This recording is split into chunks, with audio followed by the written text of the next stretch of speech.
කෘෂි කර්මාන්තයට youth එක එහෙම නැත්නම් තරුණ પરම්පරාව ආකර්ෂණය කරගන්නේ කෙසේද? දැන් අපේ තියෙන කෘෂි කර්මාන්තයට ඇත්තටම රටේ මුළු ශ්‍රම බලකායෙන් 30ක් විතර දායක වෙනවා. ඒක ලොකු ප්‍රමාණයක්. නමුත් මේ ඵලදායීතාවය ප්‍රමාණවත් තැනක නැහැ. ඒකට ලොකුම හේතුව තමයි අපේ වගාවන් අපේ කෘෂි කර්මාන්තයේ ස්මාර්ට් වෙලා නැහැ. එහෙම නැත්නම් අඩු ගානේ යාන්ත්‍රිකීකරණයටවත් ලක් වෙලා තියෙන ප්‍රමාණය ඊටාම සීමා සහිතයි. දැන් මේ සංසිද්ධියට මේක කළමනාකරණය කරගන්න නම් අපි නිශ්චිතවම අපේ තරුණ පරම්පරාව මේ සඳහා ආකර්ෂණය කරගන්න ගත යුතුයි. නමුත් මෙතන තියෙන ගැටලුව තමයි තරුණ පරම්පරාව මේ යුගයේදී මොනවාද බලාපොරොත්තු වෙන්නේ? තරුණ පරම්පරාව තවදුරටත් කැමැතිද මඩ ගා ගන්න, පස් ගා ගන්න. එහෙම නැත්නම් මේ මහ පොළොවත් එක්ක ඔට්ටු වෙන්න. එතකොට මේ එහෙම හිතන පිරිස අද අපේ પરම්පරාව මේ යුගයේ වෙනකොට ඊටාම ශීඝ්‍රයෙන් පල්ලෙහාට බහින. මේ ගොඩාක් වෙලාවට අපි සමාජ මාධ්‍යත් එක්ක තමයි කටයුතු කරන්නේ. අපි කතා කරන්නේ අලුත් තාක්ෂණය ගැන. හැබැයි කෘෂි තාක්ෂණයේ දීත් නවීන කෘෂි තාක්ෂණයේ විශේෂයෙන්ම මේ ස්මාර්ට් එහෙම නැත්නම් තරුණ પરම්පරාවට පහසුවෙන් වැඩ කරන්න පුළුවන් වටපිටාවක් හදලා තියෙනවා. දැන් අපි ගත්තොත් අද මේ යුගයේදී ප්‍රමුඛම අභියෝගයක් තමයි කාලගුණික දේශගුණික විපර්යාස නිසා භෝගවලට ඇතිවෙන බලපෑම. වර්ෂාපතයෙන් උෂ්ණත්වයේ රෝගහපලි බෝධවලින් එහෙම නැත්නම් අහිතකර ආර්ද්‍රතාවයේ හරි අපිට අපේ භෝගයට රුජුව බලපාන පාරිසරික තත්ත්ව මේවා කළමනාකරණය කර ගැනීමට නොහැකි වීම නිසා භෝගවලට විශාල හානියක් වෙනවා. ඒකට මේකට ලෝකයේ හඳුනාගත්ත තාක්ෂණය තමයි පාලිත තත්ත්වයට යටතේ භෝග වගාව. එහෙම නැත්නම් ආරක්ෂිත ගෘහ තුල භෝග වගාව. තවත් විදිහකින් කියනවා නම් polytunnels, green houses, glass house වගේ නවීන තාක්ෂණික වගා ගෘහ තුලින් ඒවා තුල භෝග වගා කිරීම තුලින් අස්වැන්නේ ප්‍රමාණය සහ ගුණාත්මය ඉහළ නංවා ගැනීම. ඉතින් මේ පාලිත තත්ත්ව යටතේ භෝග වගාව කියන තාක්ෂණය ඉතාම ආකර්ශනීය දෙයක්. අද වෙනකොට ලෝකේ මේ ග්‍රීන් හවුස් වගාව ආශ්‍රිතව විශාල වශයෙන් පර්යේෂණ සිදු වෙලා තියෙනවා. කොටින්ම දැන් ද්‍රවාසන්න රටවල් වල ගත්තොත් ඒගොල්ලන්ට අපිට වගේ නෙමේ ආලෝකය කියන එක සීමාකාරී සාධකයක්. ඒ නිසා කෘත්‍රිමව LED බල්බ්ස් ආධාරයෙන් ආලෝකය දෙන පර්යේෂණ පවා සිදු කළ සාර්ථකව තමන්ගේ වගාව සිද්ධ කරගෙන යනවා.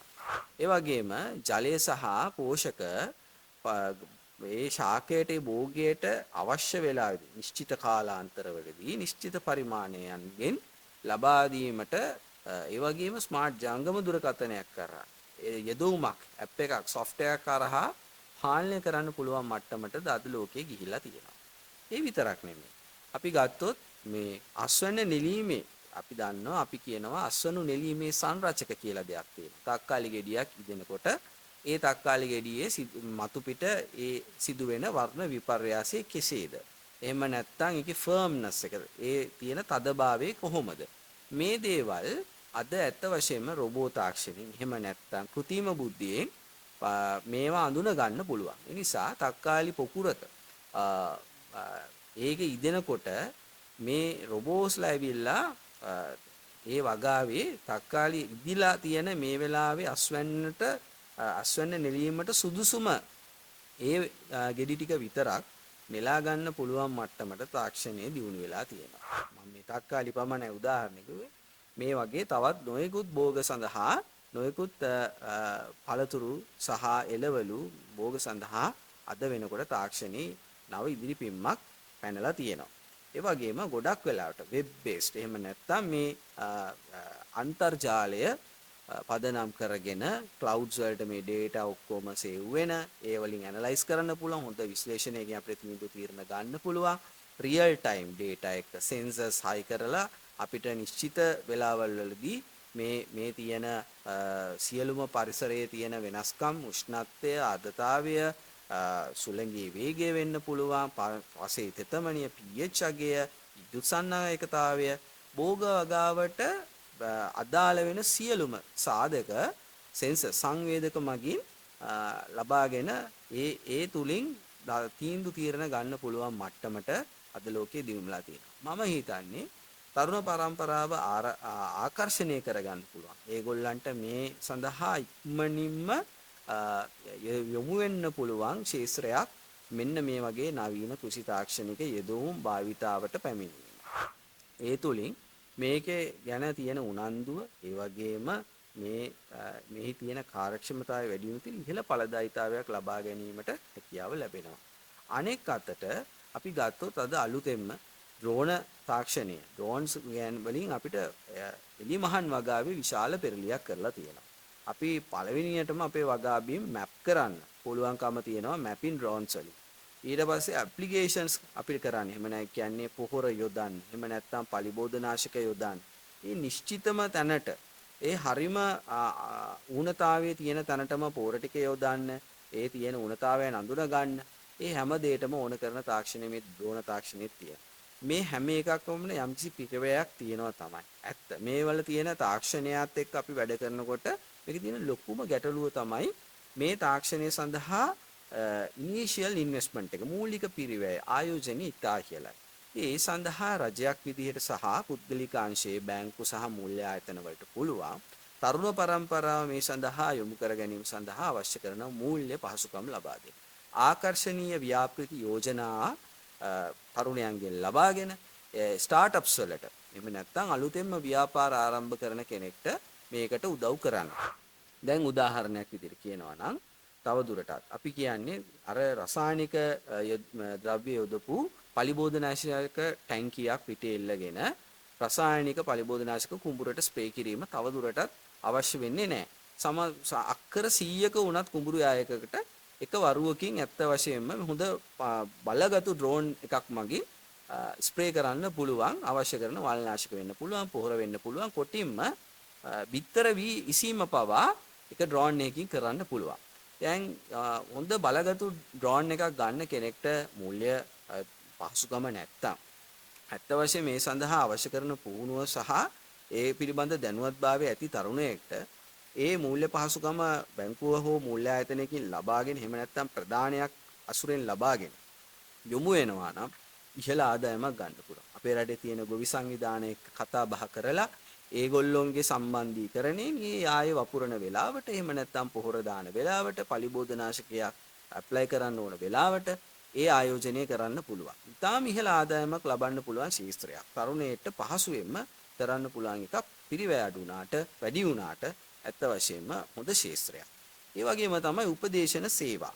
තවදුරටත් අපේ රටේ කෘෂිකර්මාන්තයේ ගොවියෝ වගා කරන අය මේ කෘෂිකර්ම දෙපාර්තමේන්තුවේ හෝ රජයේ වෙනත් ව්‍යාප්තිකාරකයන් මතම රඳා පවතින්නේ නැහැ. අනාදිමත් කාලයක් ඉඳන් කොහොම වුණත් පලිබෝධනාශක අලෙවිසැලෙන් එහෙම නැත්නම් අපි සරලව කියනවා නම් පොහොර කඩේ තමයි ගොඩක් වෙලාවට උපදෙස් ගන්න පෙළඹිලා ඉන්නේ. නමුත් වාසනාවකට අද වෙද්දී මේ සයිබර් අවකාශයේ ඉන්ටර්නෙට් එකේ ඕනතරම් තොරතුරු දත්ත තියෙනවා. නමුත් මේ ඇසුරෙනුත් නමුත් ඒ ගොඩක් ඒ වලට මඟ පෙන්වීමක් නිශ්චිත අර හියුමන් ටච් එකක්. එහෙම නැත්නම් මානවීය දායකත්වයක් මේ උපදේශන සේවා වලට ලබා දෙන්න පුළුවන් නම් ඒ තොරතුරු වලට වැඩි වටිනාකමක් හම්බ වෙනවා. මේ තරුණයන්ට පුළුවන් මේ පිළිබඳව ඇත්ත වශයෙන්ම උපාධිධාරී විශේෂයෙන්ම කෘෂිකර්ම පීඨ, කෘෂිකර්ම විද්‍යාල මේ වලින් වාර්ෂිකව සෑහෙන පිරිසක් අවුට් වෙනවා. එතකොට මේගොල්ලන්ට පුළුවන් තමන්ගේ දැනුම ආපහු වැඩිහිටි දේශීය නිලධාරීන්ගෙන් ඒ වගේම සමාගම් වලින් ගොවියන්ගෙන් ඇවිදලා ඒගොල්ලන්ගෙනුත් දැනුම අරගෙන මේ ප්‍රායෝගික අත්දැකීම් සහ න්‍යායාත්මක තමන්ගේ තියෙන ඒ දැනුම පාවිච්චි කරලා කෘෂි උපදේශන සේවාවන් ස්වේච්ඡාවෙන්ම පටන් ගන්න.